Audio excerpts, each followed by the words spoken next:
Hello, friends, and welcome back to Stories About Entitled People. Let's start our video with a story about a 33-year-old woman from Central Texas who had her identity stolen. Identity thief assumed her identity and has been living as her for the past 26 years. But before we begin, best way to support our channel is to leave comments, like, and subscribe with the turned-on bell so you don't miss the new video every single day. A legal immigrant has been living as me for 26 years. I'm a 33-year-old female from Central Texas. When I was 3 years old, my mom's purse was stolen with my adoption paperwork, including birth certificate and social security card. My social security number was sold, and a man we'll call Jose started living as myself. He's 18 years my senior, and starting when I was 7, has been able to buy cars, rent apartments, get credit, televisions, and basically destroy my credit before I even had the opportunity to know what credit was. When I was 18, I went to open my first bank account and was informed I was flagged in check systems. I then found multiple credit cards were opened. Years later, I made another of many police reports. I found the man used my identity, was working as a dishwasher, and had acquired $6,000 in merchandise from cons, of which he made 2 payments and then quit paying on. In August, I switched phone companies and was informed I already had an account. Luckily, it was clear I wasn't Jose, and the employees at the phone company gave me a plethora of documents, including current address and phone number, to help me make another police report. After some investigation, the detective discovered he had multiple victims, 12 IDs, and loads of stolen merchandise. Worth mentioning, the other victims chose not to get involved. Also worth mentioning, I had little knowledge of the debt because the man would put a change of address into the postal service, preventing me from receiving mail at any locations I lived at. Smart, right?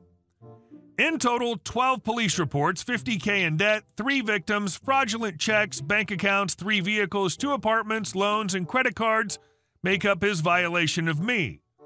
Although not physical harm, the mental damage has been done. After months of waiting, he was arrested last night. They broke down his door and put him in custody. Moments ago, he went before magistrate and is being held on a $5,000 bail, no personal, non-accepted. There's also an immigration hold in process, but it's not processed in the system. The investigator wants to just get him deported and be done with it. I don't. I want him to be penalized here, period. And our second story. You want candy stocked? Okay then. A few years ago, I was working at a fabric store, one of my favorite places to be, but there was one manager that I didn't get on with. Not sure why, but this manager had some sort of problem with me. Since day one, the main boss would put me somewhere in the store, and this other one would come in, counter the big boss's orders, and then spend the rest of the shift coming up to me and telling me to stock the candy every 5 minutes. And I do mean every 5 minutes. Ordinarily, this takes about 3 minutes, and it's just basic busy work to do between customers. Not this time. So it's the day of darkness in the retail world, more commonly known as Black Friday. Not only are we slammed, but we also have to upsell this new promotional item. We were literally getting marks against us if we didn't sell a certain number that day. The lines were long, and it was just one customer after another with no lull in between. By the end of the sales time, every shelf was empty. Now, I'm by no means perfect, but I try to make sure I do all of what my job entails. Part of the cashier's job was keeping the front shelves stocked, and everything for that was behind the counter. There was nothing in the mythical back room, and even if there was, the Christmas stuff had started coming in, and for some reason the manager thought the best way to store it would be to put it in the direct middle of the hallway that was the back room, and effectively block all their regular merchandise. There was about 2 feet of aisle to walk down one side of the room, but that's it. Not relevant, but annoying. So the other cashier and I had cleaned up everything, restocked the shelves, and there was nothing left up front but 1 box of Nico wafers and seasonal soaps. The candy was decimated, but there was nothing to put there. So we both chalked it up to a job well done. And we weren't allowed to leave the register that day. It had slowed down considerably, and we both had about 2 hours of shift left. So we were just talking, attending to the few customers that still trickled through, and generally attempting to wind down from the insanity. So of course this manager comes through and tells me specifically to stock candy. I try to explain that there isn't any backstock, and she waves me off and repeats to stock candy. I spend a few minutes double checking that there isn't more stock, but nope, it hasn't magically reproduced behind the counter. Okay, guess it's stocked. Apparently not, as the manager comes back a few minutes later and tells me to stock it again. My coworker tries to explain and gets cut off with a, "OP, you need to stock it. I want those shelves full. Don't stop until they are." Okay, sure, full shelves. Now, this has been months of her generally trying to get me to do most of the work in the store.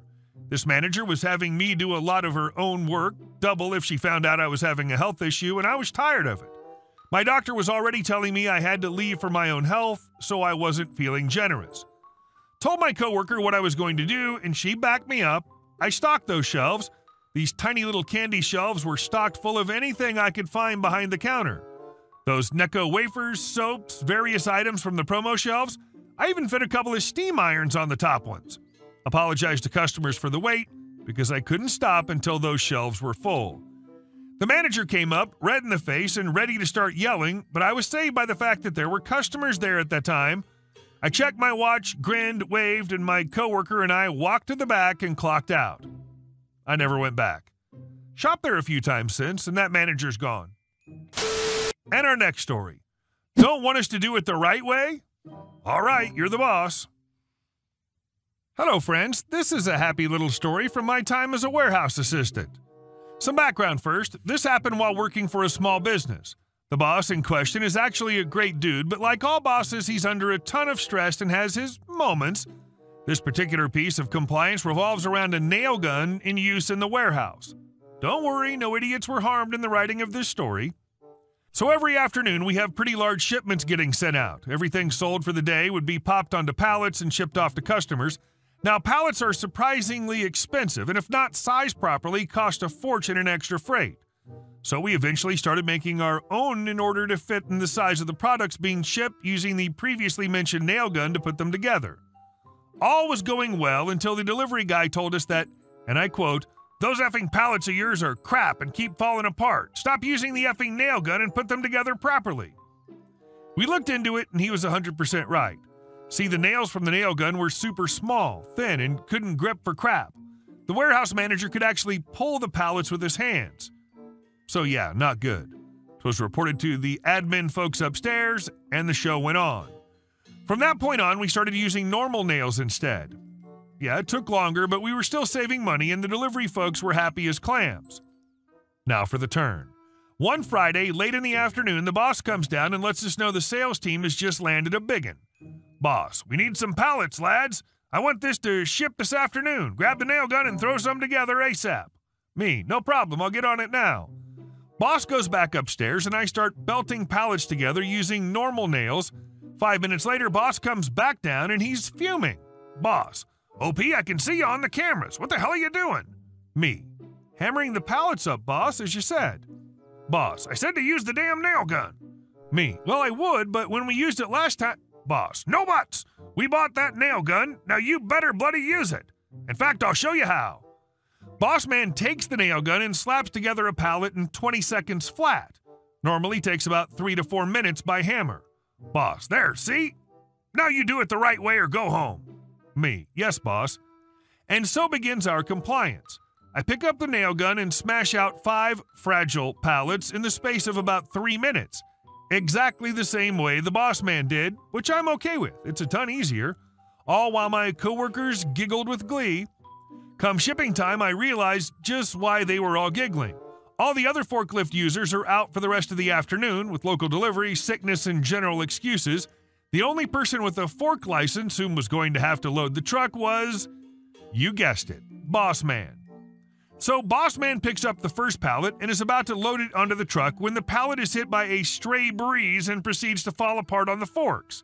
Delivery guy, "The F did I tell you about those pallets? Are you idiots using that nail gun again?" Boss stammers, saying we needed them sent this afternoon and the nail gun should have done the job. Delivery guy, "I don't bloody care. I cannot take any of the pallets you've built with that nail gun. If they fall apart in our possession and damage something or someone, it's a bloody nightmare. Do them again and I'll pick them up tomorrow." And with that parting gift in his own act of compliance, the delivery driver keeps to his word, closes the truck, and drives off without our shipment. The boss sits in silence, contemplating the thousands of dollars in product, which has now experienced a nice big shipping delay. Did I mention this was Friday? Boss, OP? Me, Yeah, boss? Boss, retire the nail gun. Sorry about earlier. Me, don't worry about it. Want a hand in getting these all back inside? Boss, yup. And if you've got some time before closing, I'd appreciate some fresh pallets as well. Me, on it, I'll have them knocked up in a bit. And the nail gun was never heard from again. Don't you all enjoy a happy ending? Holy crap, management that admitted they were wrong? It's like seeing Bigfoot. And our last story. Car dealership sold me a car with an engine that didn't belong in it. I'll try to keep this semi-short. 3 months ago, I bought a car from Carvana. Took out a $16,000 loan to do it, used with barely any miles. Carvana guarantees no cars they sell have been in accidents, have all been inspected, and gives me a copy of the report, including a paper that says no work has been done. A 100-day guarantee warranty as well. A week ago, my car breaks down. After taking it to Carvana, I'm told it needs to be worked on at the car dealership. Well, come to find out, my car does not have the original engine or the right engine for my model of car. Not only that, but after tracing the VIN, it's found out that my car has been in an accident before I got it. The mechanic literally said to me, if this car's been inspected at all, you could see it didn't have the original bumper, or at least it had been worked on. Carvana refuses any responsibility, claims that I'm technically under warranty, but since it was almost up, I could have done that to the car myself in those 90 days. I have no car now, no way to get to work, and am making payments still. I've contacted a lawyer. Update. After a few conversations with my lawyer, they just called me and basically said, oh yeah, this is bad, we need to get you a new car, and offered me a car of equal value. Definitely going to have it inspected ASAP from an outside inspector. This was after a week of them telling me good luck, so sad, so needless to say I'm relieved. Hey guys, thank you all for watching the video. I'll see you in the next one.